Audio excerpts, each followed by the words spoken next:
हम लोगों की जिम्मेदारी उनके संरक्षण की है। आप खुद राजस्थान की धरती से आते हैं, वीरों की धरती कही जाती है ये। मेरा एक सीधा सवाल ये है कि राणा सांगा को लेकर जो टिप्पणी की जा रही है और जिस तरह का विवाद चल रहा है, आप उसको कैसे देखते हैं? ये दुर्भाग्यपूर्ण है।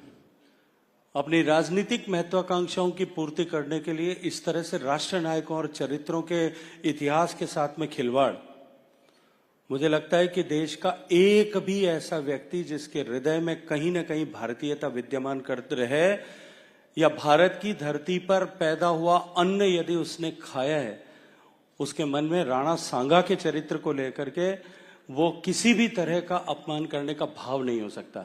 यदि किसी ने किया है, किन शब्दों में किया, किस तरह से किया, ये दुर्भाग्यपूर्ण है। समाजवादी पार्टी के सांसद ने, रामजीलाल सुमन ने जो बोला, मुझे जानकारी है, मैं वहीं ऊपर था, लेकिन जिन्होंने किया है उन्होंने जिस उद्देश्य के साथ में किया है, देश की जनता ने उसको देखा भी है और उनके दल ने जिस तरह से उसके बाद में उस विषय का समर्थन किया है, समय आने दीजिए, देश की जनता उसका हिसाब इस लोकतांत्रिक व्यवस्था के अंतर्गत निश्चित रूप से कर देगी। आपने बोला समय आने दीजिए, देश की जनता उनका हिसाब किताब कर देगी, लेकिन ये कुछ कार्यकर्ता बजरंग दल के थे, वीएचपी के थे, इस पर एक सवाल है। वो प्रदर्शन करने के लिए पहुंच गए रामजीलाल सुमन के घर के बाहर और उन्होंने तोड़फोड़ कर दी। अब अखिलेश यादव कहते हैं कि बीजेपी सरकार की जिम्मेदारी है अगर रामजीलाल सुमन को कुछ हुआ तो। अब इसको आप कैसे देखते हैं? और वो कहते हैं कि लोकतंत्र है, सबको बोलने का अधिकार है, कोई पक्ष में बोले या विपक्ष में बोले, लोकतंत्र तो है। देखिए, अखिलेश यादव साहब ने जो कहा, जी, सरकार की जिम्मेदारी है सबको सुरक्षा प्रदान करना, निश्चित रूप से मैं इस बात को मानता हूं, लेकिन साथ ही साथ में अखिलेश यादव जी को अपनी जिम्मेदारियों को अपने गिराबान में झांक करके एक बार देख लेना चाहिए कि उनकी जिम्मेदारी क्या है राष्ट्र के प्रति, समाज की भावनाओं के प्रति, इतिहास पुरुषों के प्रति, इतिहास के संरक्षण के प्रति।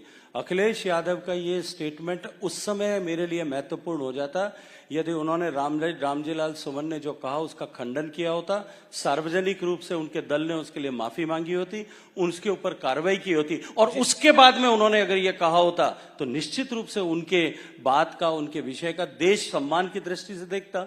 वरना पर वो कहते हैं ये तो पार्ट ऑफ हिस्ट्री है, इतिहास के पन्नों में ये भी है।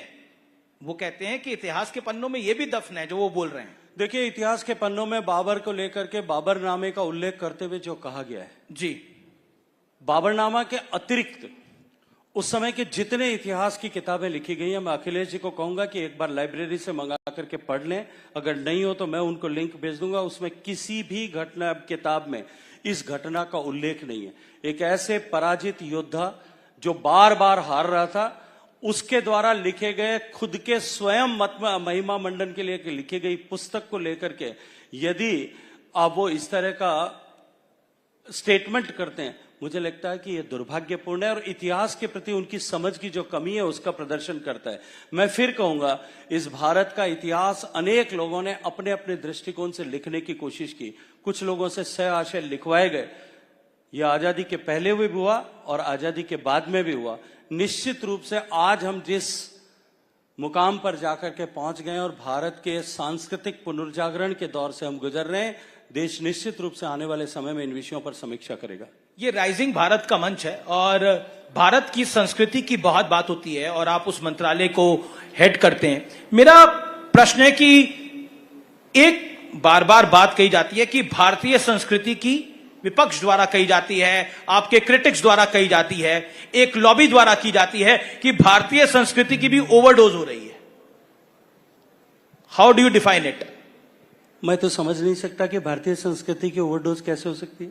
भारत की संस्कृति जो सर्व समावेशी है, विश्व के कल्याण, विश्व बंधुत्व की बात करती है, सर्व खलविदम ब्रह्म की बात करती है, ईशावास्यम इदम सर्वम की बात करती है, जो प्रकृति के हर एक घटक में जो है उस पुरुष को देखती है, ईश्वरीय तत्व को देखती है, उसकी ओवरडोज कैसे हो सकती है? लेकिन कहा जाता है कि भारतीय जनता पार्टी अपना वर्जन, संघ का वर्जन वाला जो संस्कृति है उसको प्रोत्साहित कर रही है। सोनिया जी ने तो एक अखबार में बकायदा लेख भी लिखा था। मैंने अभी इससे पहले के प्रश्न के उत्तर में कहा था कि कुछ लोग भारत को भारत की दृष्टि से नहीं देखते, वो अपने मादरे वतन के दृष्टिकोण से देखते हैं। वो भारत को गर्व के दृष्टिकोण से नहीं देखते, वो भारत को गरीबों और भिखारियों के दृष्टिकोण से देखते हैं। जिन लोगों की दृष्टि में दोष है, मैं विश्वास के साथ मैं कह सकता हूं कि अब भारत के सांस्कृतिक पुनरुद्भव का सूर्योदय जिस तरह से हो गया है और उसकी रश्मियां जिस तरह से विश्व में आलोक फैला रही हैं, आप समय आने दीजिए, इस तरह की बातें करने वाले लोगों की आंखें चुंधिया जाएंगी और वो ठीक से जो है इस विषय को स्पष्ट रूप से देख करके बयान करने लगेंगे।